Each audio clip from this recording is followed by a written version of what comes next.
Hey Mark, so just finishing up on Logut here. Um,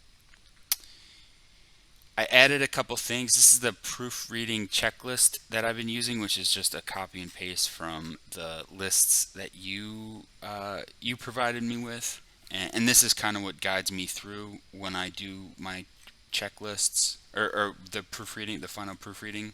So I just added a couple notes up at the top.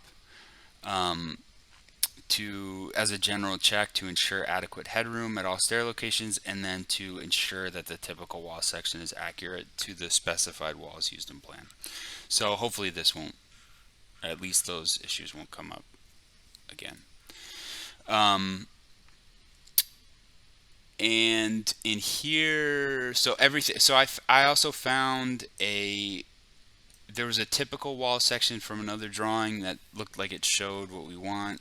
I'm building it to or I'm also checking it against our the construction or the wall assembly used in the actual plans, which is would be half-inch drywall, uh, a 2x6 frame, 2x6 stud wall, half-inch drywall, house wrap, air barrier, 3/8 inch air barrier, and 3 and 5/8 inch brick veneer.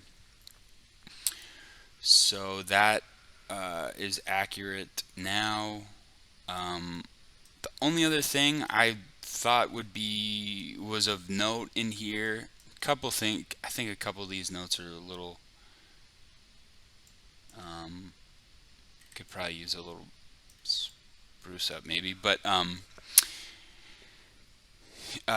this it looked like, and I don't know if we're actually specifying this.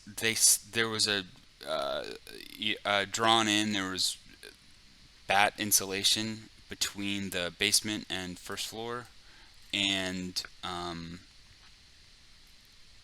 the only thing I could think would probably be needed if that's going to be just insulation put up there, and there's no spec at least here for drywall or any kind of cover, any kind of finishing, um, is that should be faced. I know that's at least been in my experience, that's our kind of standard of care, is to make sure that and I think that is a code requirement to have faced insulation if it's not covered.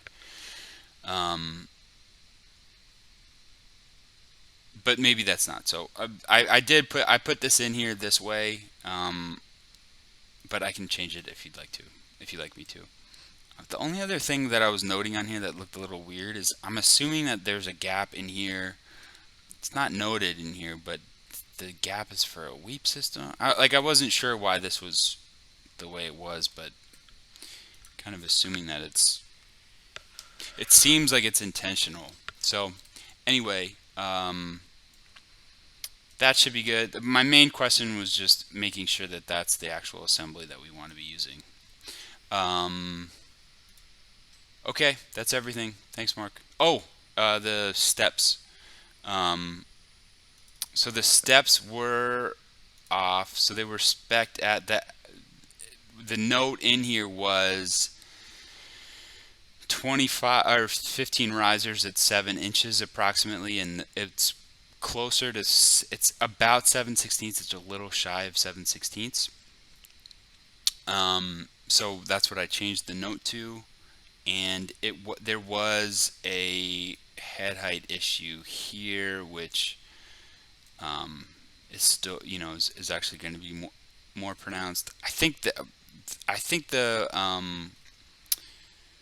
code requirement for head clearance from the top of the tread to the bottom of the bottom of the ceiling is 6'8" is what's required.